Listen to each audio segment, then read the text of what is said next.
Isaías 59, no verso de número 2. Glórias a Jesus. Isaías 59, versos de número 2. Aliás, vou ler um.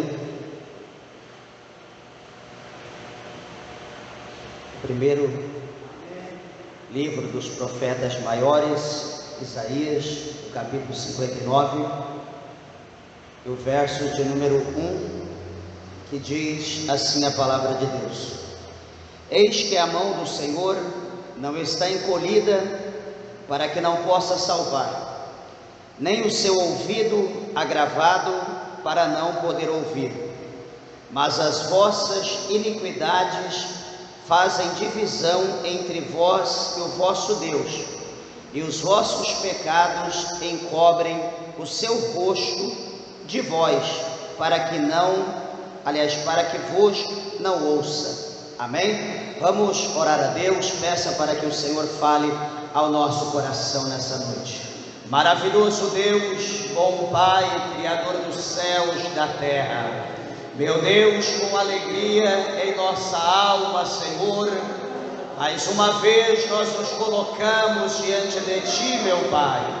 Senhor, Criador dos céus, da terra, Suribicanta, Lamandê, Palamassubri, Calabracheia, fala, Senhor, conosco, por esta palavra que é fiel, esta palavra que é verdadeira. Abre, meu Deus, a porta do nosso coração e faça com que a Tua palavra, ela venha adentrar, meu Deus, no profundo da nossa alma, Senhor, e que ela venha produzir o resultado pela qual ela é enviada pelo Teu Espírito Santo. Confirma o Teus propósitos, meu Deus, em nossas vidas, pois é o que nós te pedimos, para a glória de Deus. Amém. Podeis assentar, igreja de Deus. Desocupe tuas mãos, dê uma salva de palma alegre para Jesus. Graças a Deus. Aleluia. Meus irmãos, peço a tua atenção à palavra de Deus. Tenho certeza que o Senhor, Ele tem uma palavra ao nosso coração, né? Esteja atento a isso. Graças a Deus, muito aqui o Senhor tem falado já desde o início, né, do trabalho, pelos louvores, nas oportunidades. E o Senhor tem nos alimentado, né, segundo aquilo que Ele precisa que nós ali sejamos alimentados da sua parte.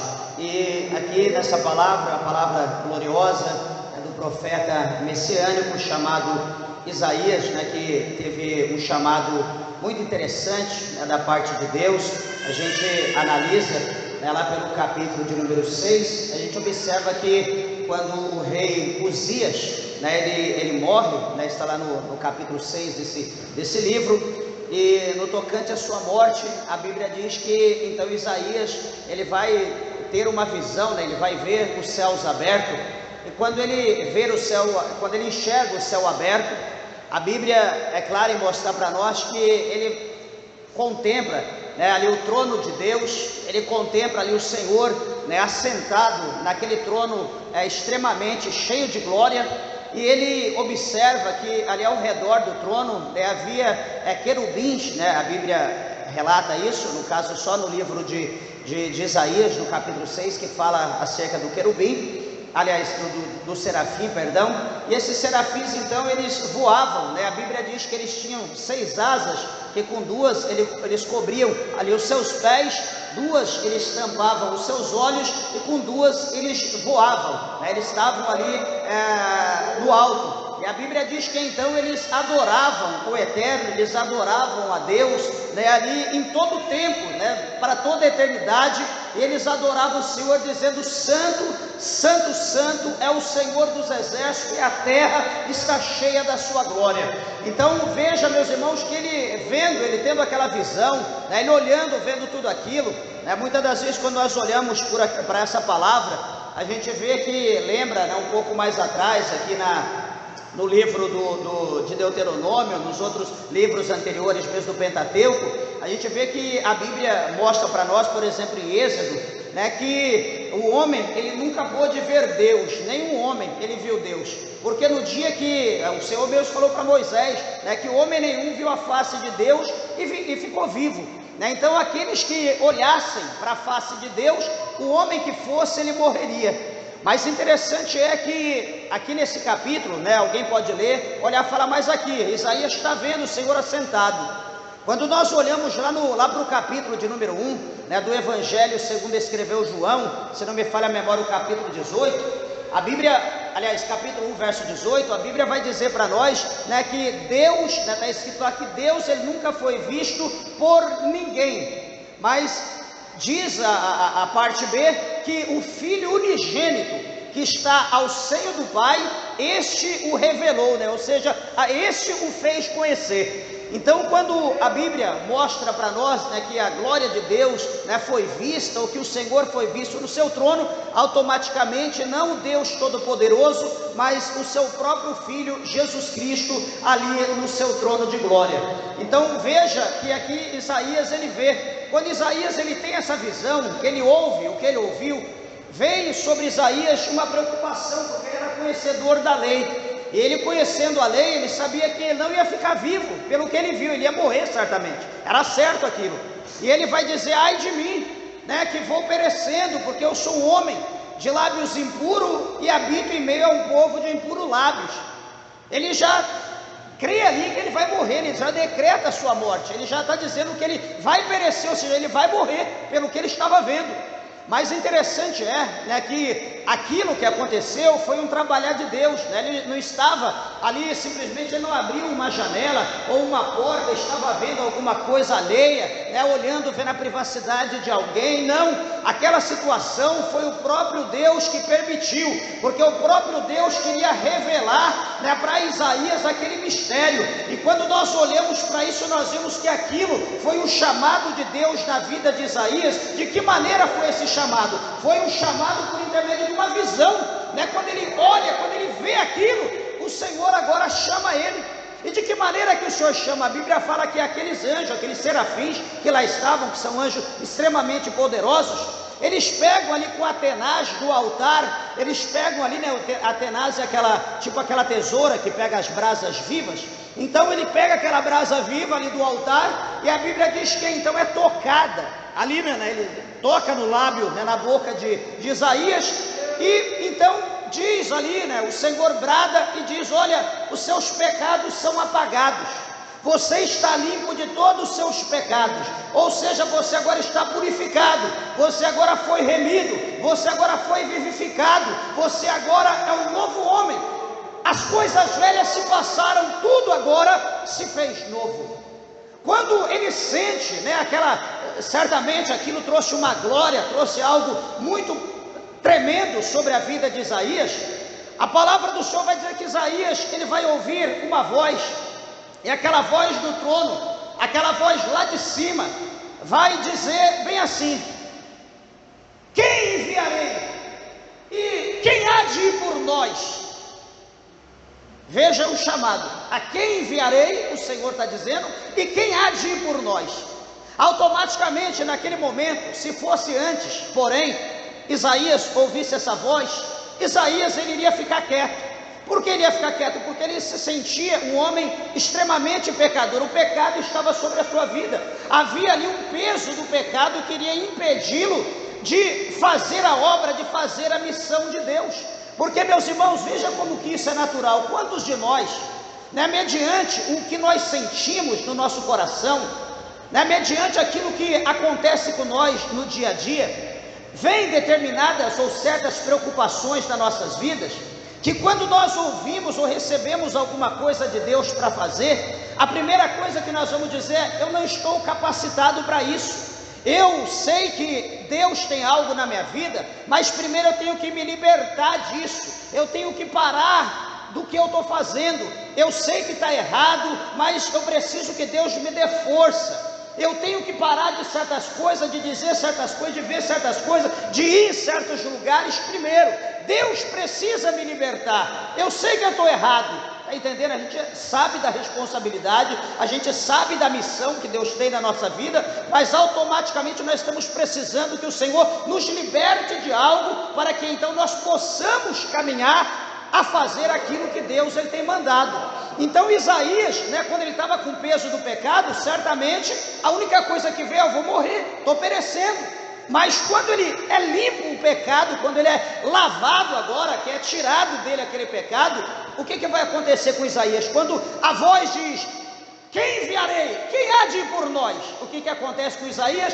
Automaticamente, imagino que ele olha para o céu, ele abre as suas mãos e ele vai dizer: eis-me aqui, Senhor, envia-me a mim. Ou seja, ele agora é um novo homem.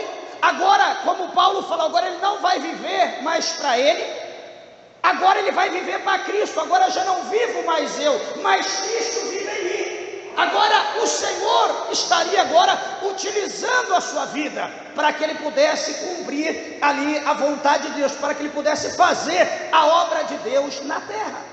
Então essa situação aqui é muito interessante. Então Isaías ele recebe da parte do Senhor, esse chamado por intermédio da visão. Ele é purificado, automaticamente ali pelo Senhor, porque Deus tinha pressa. Isaías já se dispõe para fazer a obra. E veja, meus amados irmãos, que é interessante, antes de nós falarmos aqui desse capítulo 59, que Isaías, segundo, enfim, muitos estudiosos, teólogos, enfim, a gente lendo o próprio livro de Isaías, a gente vai ver que Isaías, ele foi, do Antigo Testamento, depois de, primeiro Isaías, depois Salmos, mas Isaías foi o profeta, que ele mais profetizou, por isso que ele recebe o título de profeta messiânico. Foi ele que profetizou, falou demais acerca de Jesus Cristo de Nazaré, acerca do nascimento, acerca da vinda do Senhor. Outra coisa que é interessante a gente analisar aqui no livro de Isaías, chama a nossa atenção, que a nossa Bíblia, ela tem 66 livros, e quando nós olhamos aqui para a palavra de Deus, para o livro de Isaías, a gente vai ver que Isaías também, ele tem aqui 66 capítulos. Quando nós olhamos a divisão do Novo Testamento e do Antigo Testamento, também o livro de Isaías, ele tem a mesma divisão, a primeira parte, simbolizando o Antigo Testamento, fala de uma certa maneira, e depois a segunda parte, simbolizando o Novo Testamento, fala acerca de outra situação. E aqui neste capítulo de número 59, que nós acabamos de ler, é interessante que Isaías, ele vai dizer aqui para nós, falando aqui, que a mão do Senhor, ela não está encolhida para que não possa salvar. Isso aqui é certo, por quê? Porque a mão de Deus, ela é extremamente poderosa. A mão de Deus, ela está estendida, para resgatar o povo, para resgatar todos aqueles que estão perdidos. É interessante que quando nós lemos a palavra de Deus um pouco atrás, na história, na verdade, de Israel, nós vamos ver que mesmo Esdras, por exemplo, ele vai mostrar para nós que na responsabilidade que ele recebe, na missão que ele recebe do Senhor para fazer, trazendo o povo da Babilônia, ali juntamente para Israel, para edificar, para formar novamente a nação, nós vamos ver que sempre ele vai dizer, que por várias vezes, que a boa mão de Deus estava estendida sobre ele. Então por várias vezes ele vai dizer que a mão do Senhor estava sobre ele. E quando a mão de Deus está sobre a nossa vida, a mão de Deus simboliza como um escudo, a mão de Deus simboliza como uma proteção, que nos protege, que nos livra do adversário. A mão de Deus também ela serve para nos resgatar, a mão de Deus também ela serve para nos levantar quando nós estamos caídos. É por isso que o salmista, ele escreve que em um homem, ele caindo 7 vezes, o Senhor o levantará. Aqui diz a palavra de Deus que a mão dele, ela não está encolhida. A mão do Senhor todo o tempo está estendida para nós, para o seu povo. E outra coisa, ele vai dizer que nem o seu ouvido agravado para não poder ouvir. Meus irmãos, interessante é que tudo que nós pedirmos, como diz o capítulo 21, o verso 22 de Mateus, que tudo que nós pedirmos em oração, crendo, nós receberemos. E veja aqui que a Bíblia fala que o ouvido dele, o ouvido do Senhor, ele está, ou seja, todo o tempo atento. O ouvido do Senhor está pronto para ouvir o nosso gemido. O ouvido do Senhor está pronto para ouvir tudo aquilo que nós, em oração, nós pedimos a Ele. Veja que isso aqui é muito profundo, porque muitas das vezes nós vamos orar, vamos falar alguma coisa com Deus, apresentar alguma coisa, agradecer, ou pedir, né, que é comum a gente pedir, e nós não recebemos. Então a Bíblia diz que nós não recebemos porque nós pedimos mal, ou seja, nós não sabemos orar como convém orar. Então a culpa, na verdade, de as coisas não acontecerem na nossa vida, a culpa de nós não conquistar um dom, a culpa de nós talvez interceder, as coisas não acontecer, ou pedir a sabedoria e a sabedoria não vier na nossa vida, a culpa não está em Deus, a culpa está em nós, porque às vezes nós oramos, mas nós não cremos nas nossas orações. Às vezes quando nós oramos não há uma perseverança. Tem vários fatores que às vezes acontece ou deixa de acontecer para que não venha acontecer a promessa de Deus ou a palavra de Deus na nossa vida. Por exemplo, né, é certo que a Bíblia diz para nós, né, aqui um pouco mais atrás, né, aliás, adiante em Jeremias, o Senhor ele diz que nós vamos buscar Ele e nós vamos achar quando nós buscar o Senhor de todo o nosso coração. Então não é só de lábios, como ele fala mesmo em Jeremias, que o povo de Israel, em algumas ocasiões eles buscavam o Senhor, consultavam o Senhor, queria de Deus, mas só de lábios, porque o coração deles estava longe do Senhor, e Deus conhecia o coração daquele povo. Por isso que o Senhor falou para ele: olha, não clama, né, a mim por intermédio desse povo, não interceda, porque eu não vou dar ouvido. Esse povo ora, esse povo clama só de lábio, mas o coração está em outro lugar, o coração está em outro Deus, o coração está em outra situação, não está voltado para mim. Então o primeiro ponto é fazer a oração, é orar, é buscar a Deus de todo o nosso coração, de toda a nossa força, com toda a nossa fé, para que nós possamos ver as coisas acontecer. Mas, meus irmãos, o ponto principal aqui da nossa leitura, do nosso comentário aqui da palavra de Deus nessa noite, está no versículo de número 2. E eu quero colocar aqui um tema, né, para nós falarmos aqui desse versículo de número 2, né, que o pecado, na verdade, ele é uma barreira que ele impede das provisões de Deus, né, das promessas de Deus acontecer nas nossas vidas. O pecado, ele impede, ele tem esse poder de impedir as coisas de Deus acontecer na nossa vida, as provisões, as promessas, entre tantas coisas. Talvez a gente não imagina, talvez a gente pode buscar, né, tentar pensar em muitas coisas. Por quê?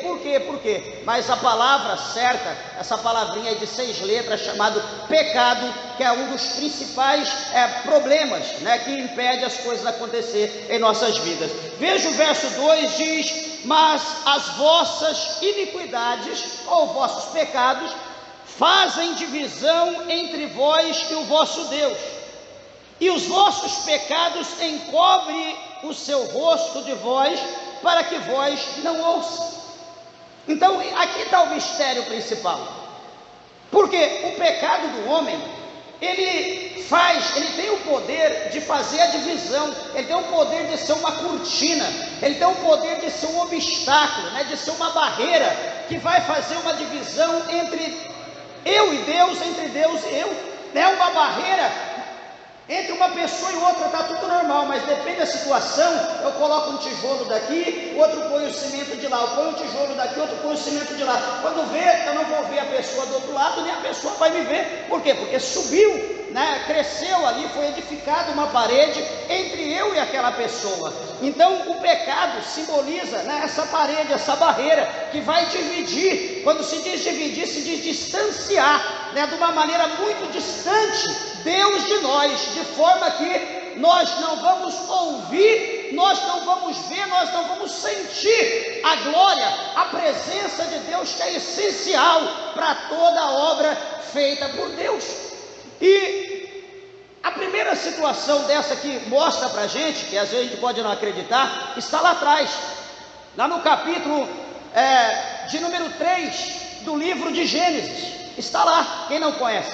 Quando o Senhor, ele depois de ter feito todas as coisas, depois de ter feito o homem, depois que Deus ele fez a mulher, a disjuntora de Adão, vivia, né, todo mundo na bênção, vivia Adão e Eva em paz, viviam ali na glória de Deus, a presença de Deus era manifesta ali todo dia Deus colocava ali o seu trono, o Senhor sentava, falava com Adão, e aquela glória, aquela coisa maravilhosa, aquela comunhão. Quem não gosta dessa presença? Todos nós gostamos.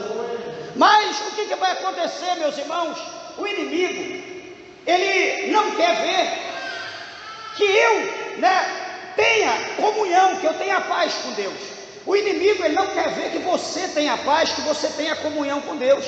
Todos aqueles que estão ali ligados com Deus, todos aqueles que estão grudados em Deus, que estão ali sintonizados com Deus, tem que estar atento, porque o inimigo, ele procura de todas as maneiras tentar, cortar a sintonia, tentar bloquear, tentar fazer alguma coisa para tirar essa conexão do homem com Deus.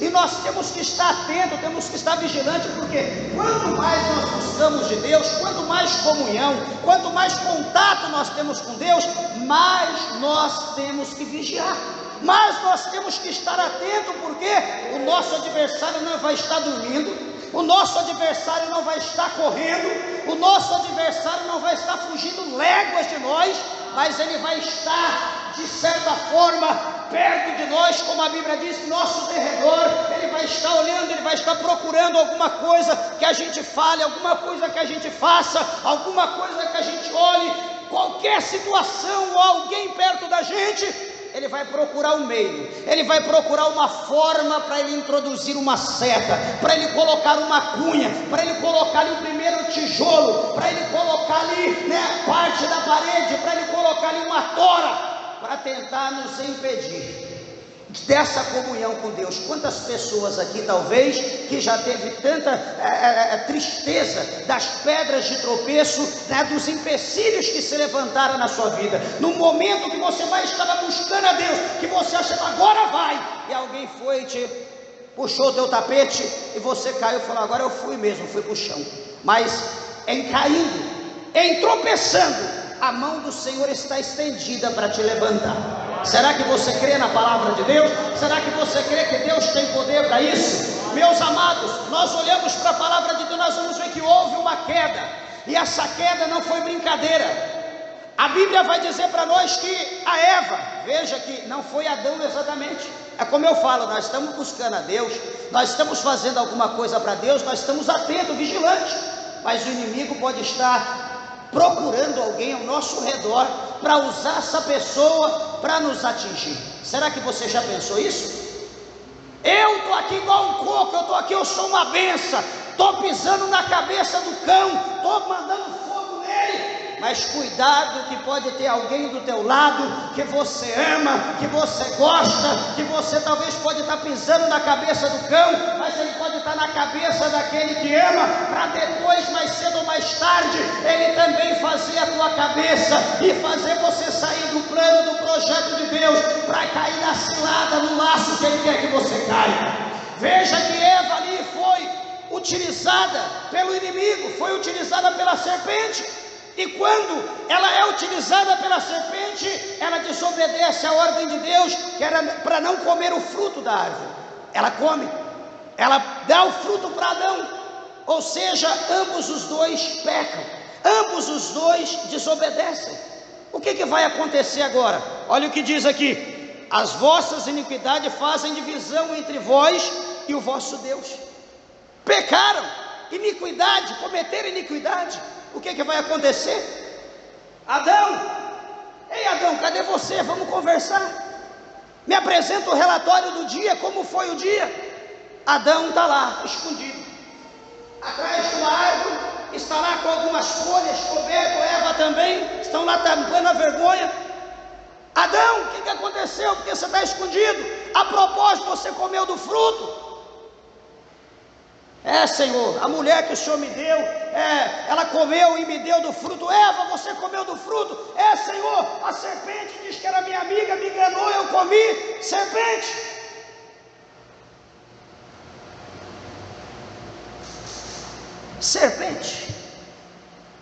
você agora vai comer do pó da terra, você agora vai rastejar, você vai ser maldita. O Senhor, ele começa a sentenciar, a sentença vem de baixo, vem subindo, pega daquele que foi o primeiro, né?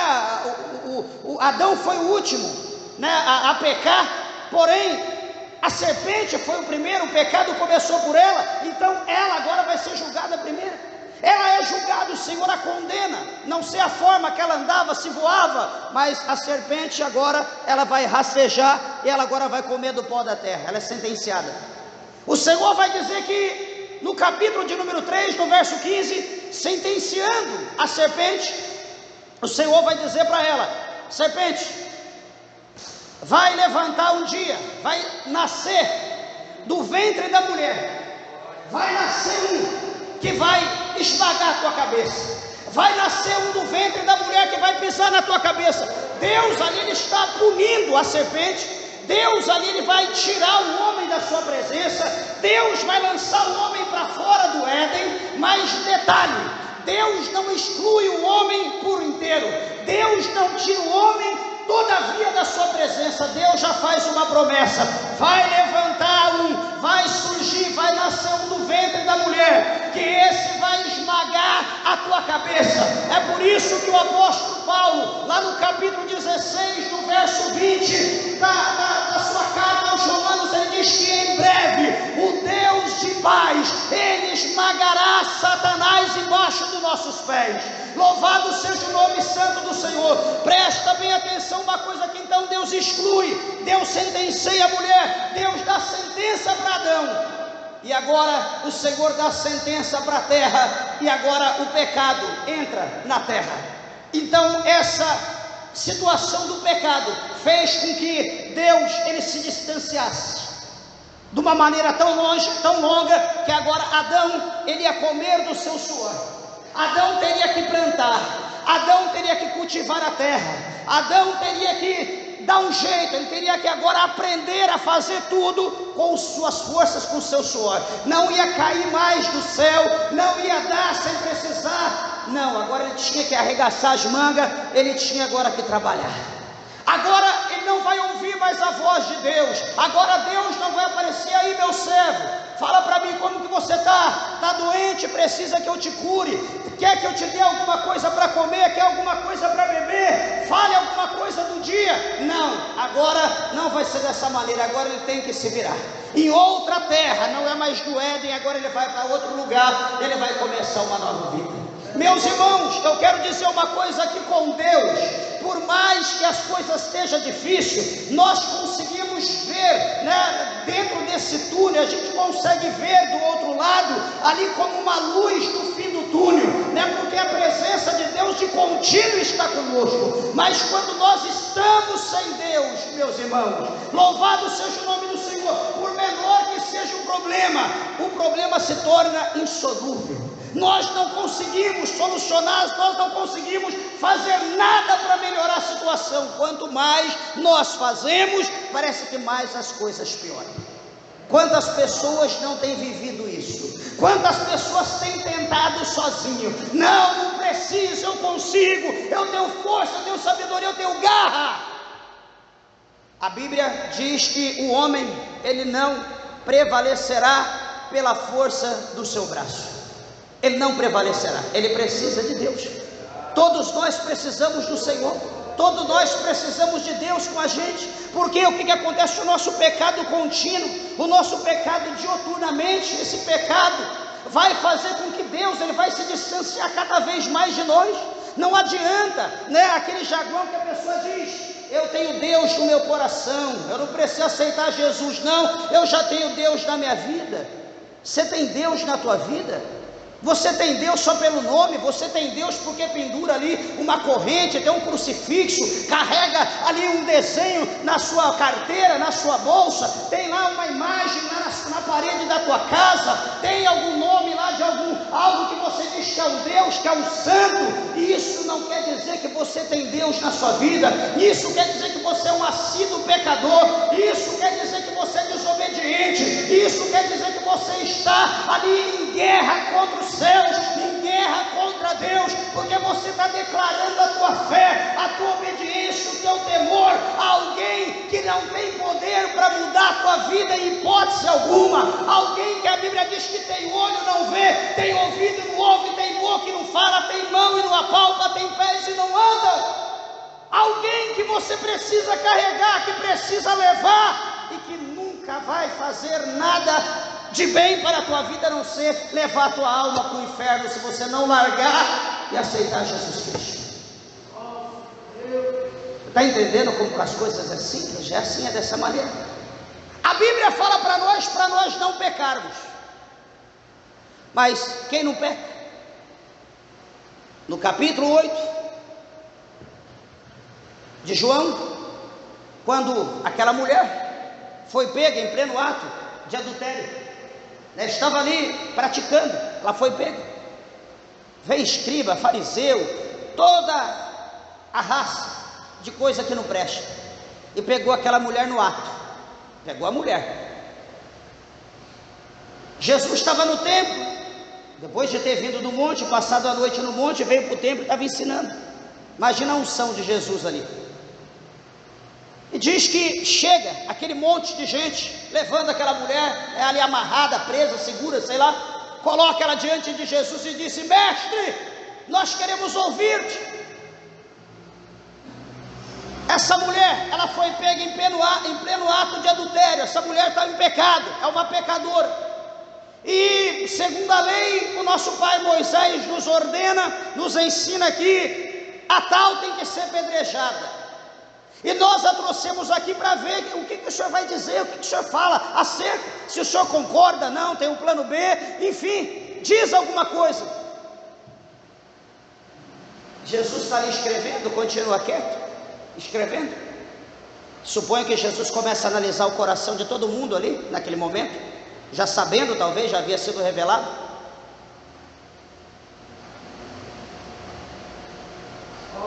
Só que a lei é clara em dizer para nós, lá em Deuteronômio, que tanto o homem quanto a mulher, os dois que estão no ato de adultério, os dois têm que ser apedrejados. Não é só o homem, não é só a mulher, os dois. Talvez eles deduziram que aquela mulher estava pecando, estava adulterando, porque cadê o homem? O homem também tinha que estar ali. Mas eles não colocaram o homem. Talvez o homem seria Jesus, pelo que Jesus dissesse. Agora ela e Jesus seria apedrejado. Como Jesus conhece o coração, ninguém engana Jesus.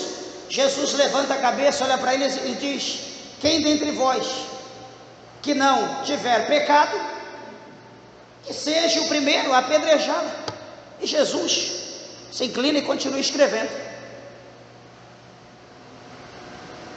E vai saindo, diz a Bíblia, do maior ao menor, e vai indo embora.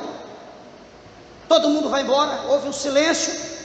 Jesus levanta e olha, só está a mulher ali. Imagina a mulher temendo, tremendo, chorando, esperando agora uma palavra de condenação do Senhor, do Deus de toda a terra em carne, ali um homem.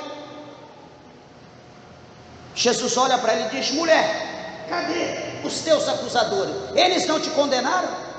Não, Senhor, já foram embora, não me condenaram. Jesus olha para ele e diz: mulher, eu também não te condeno, mas vai e não peques mais. Jesus a perdoou, mas Jesus diz: não peques mais. No capítulo de número 5 do Evangelho de João, quando aquele homem que tinha mais de 38 anos, que estava ali à margem do tanque, do derramamento, o tanque de Betesda, quando de tempo em tempo descia o anjo para balançar, agitar água, e o primeiro que fosse lançado, independente do mal, da enfermidade, da moléstia, da peste que tinha, era curado, era sarado. Aquele homem estava ali no seu tapete, há anos talvez, naquele lugar, esperando o mover das águas. Mas sempre que ele ia, alguém chegava primeiro, porque ele não tinha auxílio, não tinha um ajudante. Um dia, no dia das festas de Jerusalém, muitíssima gente, homens, pessoas enfermas de todo tipo, toda classe. Jesus está passeando ali, olhando aquele povo, todo mundo olhando para o tanque, a cura estava ali passando, Jesus estava ali talvez olhando aí quem quer ser curado, e todo mundo olhando para o tanque, talvez pensando, estamos aqui aguardando o anjo, eu quero, mas estou esperando o anjo. O dono do anjo, o dono da cura, o dono do milagre estava ali, mas o povo estava olhando para o tanque, o povo estava esperando descer anjo, e Jesus estava ali para curar. Talvez em meio a toda aquela multidão que ali estava, só um homem olhou a Jesus, só um homem enxergou Jesus, de maneira que a situação dele chamou a atenção de Cristo, que o Senhor olhou para ele e disse para aquele homem: meu amigo, tu queres ficar são? E ninguém, Jesus falou nada, talvez tinha gente pior, mas Jesus olha para ele e diz: você quer ficar são? O que ele vai dizer para Jesus? Olha, nem que sim, nem que não, simplesmente ele vai dizer: eu não tenho ninguém por mim, sempre que eu quero ir, sempre que eu tento chegar lá, vem alguém primeiro, e é lançado na minha frente, eu estou aqui, vou ficando, e Jesus vai olhar para ele e vai dizer bem assim: olha, eu te digo uma coisa, pega a tua cama, pega aí a tua esteira, o teu tapete, e vai para a tua casa, levanta-te e anda. Quando Jesus ele diz dessa maneira, suponho que alguma coisa aconteça na vida daquele homem, um choque, sei lá, alguma coisa sobrenatural. Aquele homem agora ele fica ereto, ele fica de pé, ele enrola, ele pega o seu tapete, põe no braço e vai embora. Detalhe, Jesus entra no meio do povo e continua a fazer a obra de Deus. Aquele homem está levando a sua cama, está levando, chega mais adiante, o que acontece? Ninguém ajudava ele, ninguém estendia a mão, ninguém fazia nada para ajudar aquele homem, mas de repente vai aparecer alguém e vai dizer para ele: ei, hoje é sábado, não é lícito levar a tua cama. Ei, hoje é sábado, você não pode carregar, você não pode trabalhar, você está pegando peso, isso é trabalho, você sabe que não pode, pela lei você vai morrer, você vai ser apedrejado. Mas ele disse: aquele que me curou, aquele que me tirou dessa cama, ele disse para mim: pega a tua cama e anda, vai para a tua casa. Eu era mais de 38 anos, eu vivia na cama, no leito, ninguém me ajudou. Agora, alguém veio querer dar palpite? E esse homem foi: quem é o homem? Não sei, ele só disse e foi embora. Passa-se os dias, presta bem atenção. Jesus encontra ele no templo, ele está lá dentro agora. E quando ele encontra Jesus, Jesus encontra ele, e Jesus vai ter com ele, vem ele feliz da vida, e Jesus vai revelar que é Jesus. Ele vai perguntar, Jesus vai dizer para ele: olha, meu amigo,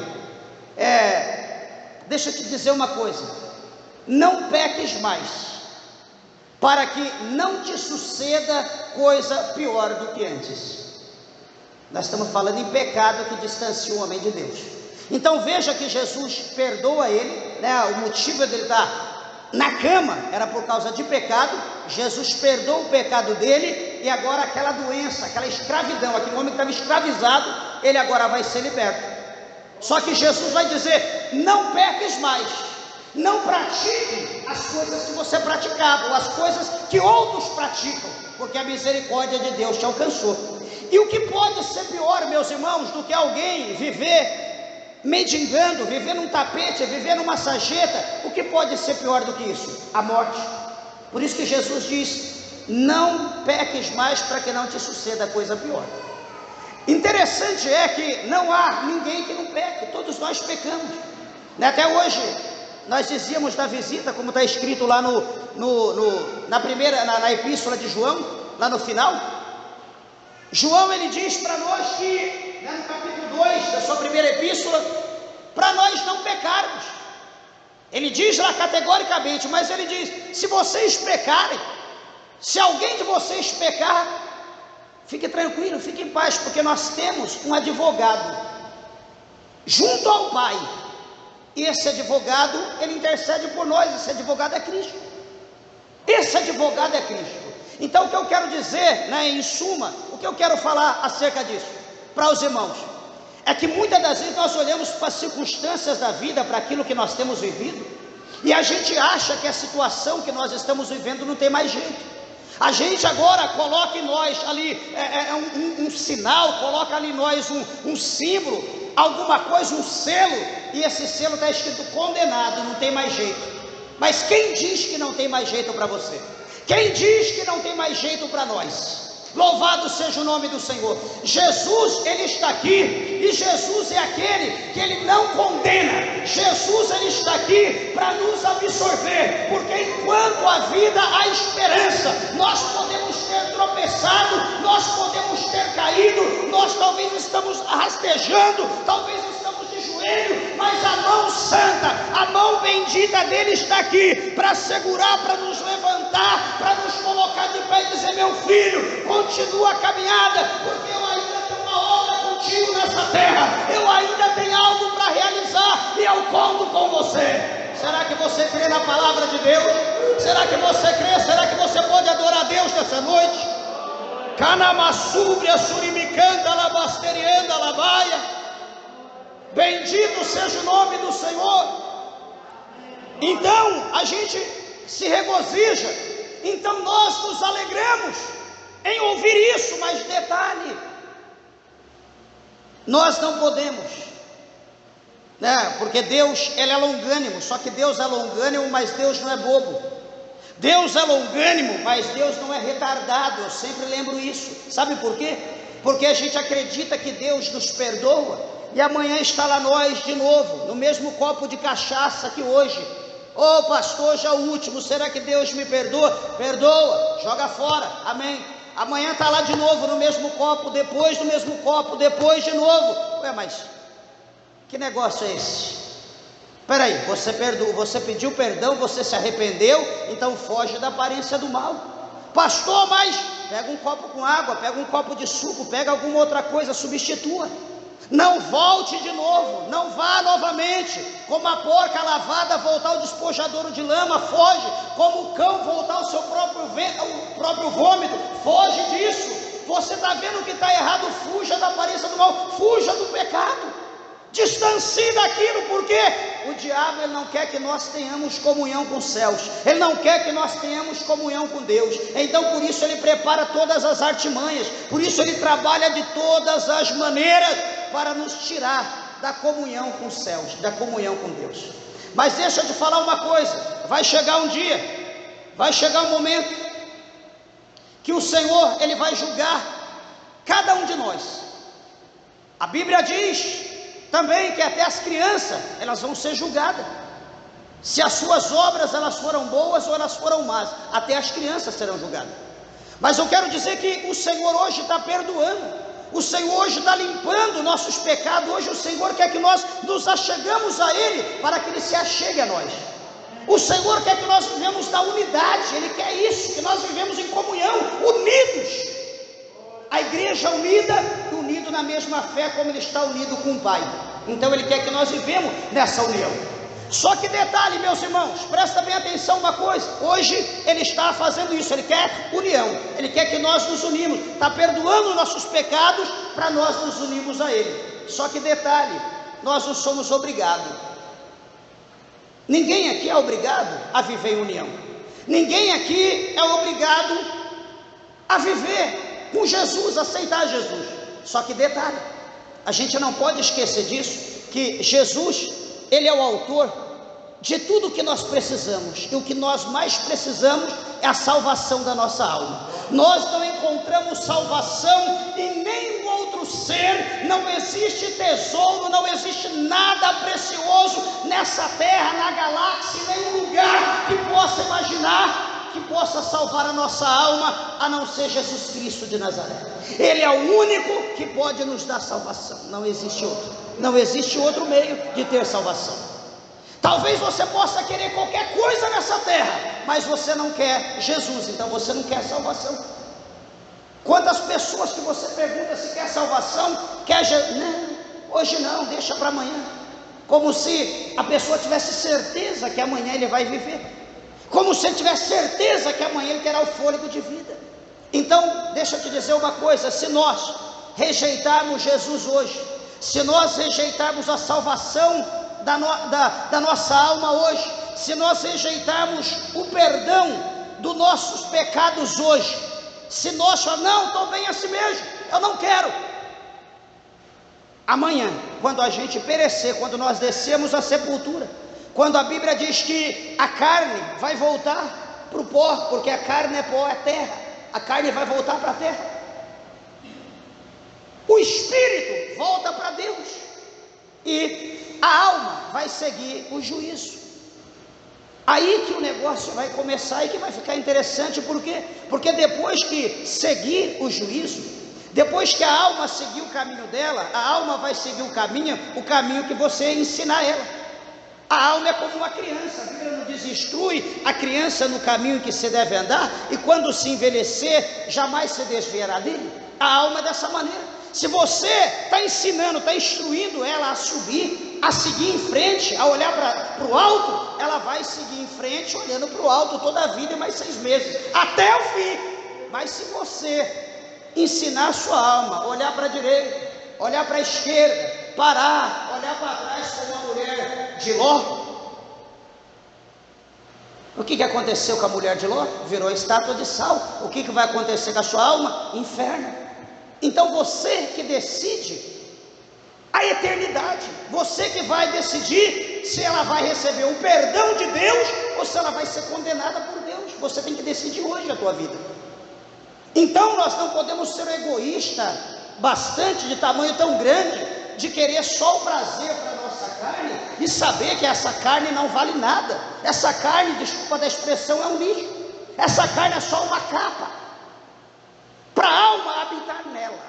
O que nós temos de maior valor é a nossa alma. Então nós não podemos privar a nossa alma, impedir a nossa alma de chegar aos céus, de ter a salvação, porque a nossa alma é eterna. A nossa alma, ela não morre. A nossa alma não é como a nossa carne que vai voltar para o pó. Então nós precisamos instruir, direcionar a nossa alma para o céu.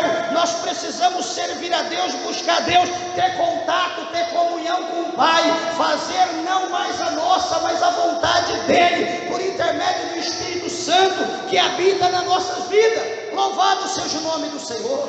Veja, meus amados e queridos irmãos, ele mostra aqui para nós, né, que as vossas iniquidades fazem divisão entre vós e o vosso Deus, e os vossos pecados encobrem o seu rosto de vós, para que vós não ouçam.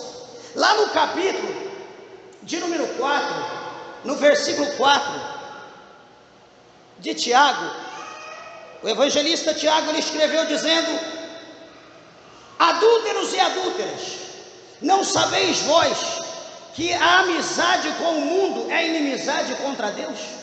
Portanto, qualquer que se tornar amigo do mundo constitui-se inimigo de Deus. Tiago escreve dessa forma, que a amizade com o mundo não é amizade com o teu irmão, não é amizade, nós temos que ter, mais que amizade, não uma coisa de amigo, nós temos que ser irmão, isso é obrigado. Deus, ele quer essa unidade em nós, mas a amizade que o Senhor, ele nos proíbe, a amizade que vai trazer um veneno, a amizade que será uma parede, que vai colocar distanciamento, é a amizade com esse mundo. O que é amizade com esse mundo? É aderir às coisas do mundo, é aderir aos costumes do mundo, é aceitar, é comer aquilo que o mundo coloca diante de nós para a gente comer, para a gente vestir, para a gente usar, para a gente usufruir como se fosse a melhor coisa que possa existir em toda a eternidade.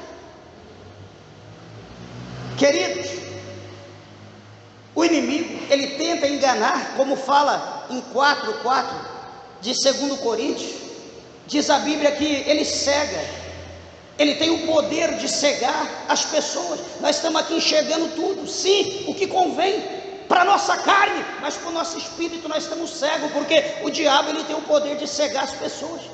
Ele cega para as pessoas não entender, não ver a luz, não ver a glória, não compreender as coisas de Deus, não dar ouvido, para ensurdecer as pessoas. O inimigo, ele tem esse poder, e a gente diz, ele está aqui, ó, estou aqui pisando na cabeça dele. Será que a gente, quem está pisando na cabeça de quem, Margarida?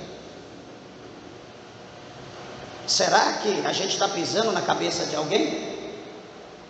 Veja, o versículo seguinte, ele diz: porque as vossas mãos estão contaminadas de sangue, e os vossos dedos de iniquidade, e os vossos lábios falam falsamente, e a vossa língua pronuncia perversidade. Ele estava falando aqui acerca do povo de Israel, da situação a qual o povo estava vivendo, quando na verdade nós olhamos para esse texto, do verso 1 até o verso 8, nós vamos ver que isso está, parece que é a mesma coisa que está acontecendo hoje. Parece que o cenário é o mesmo, só muda o povo.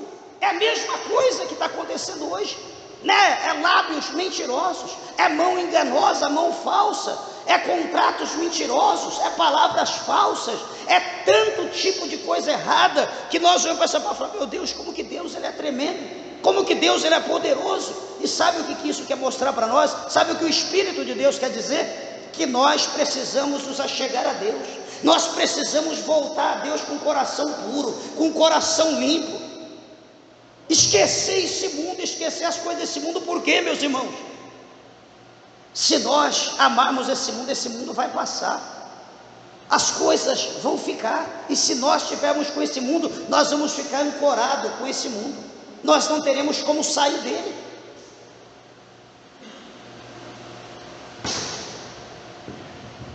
Isaías, ele fala aqui nesse texto, ele fala de uma maneira muito tremenda, de uma maneira muito maravilhosa, que Deus, ele aborrece, de certa forma, lógico, toda a Bíblia mostra isso para nós.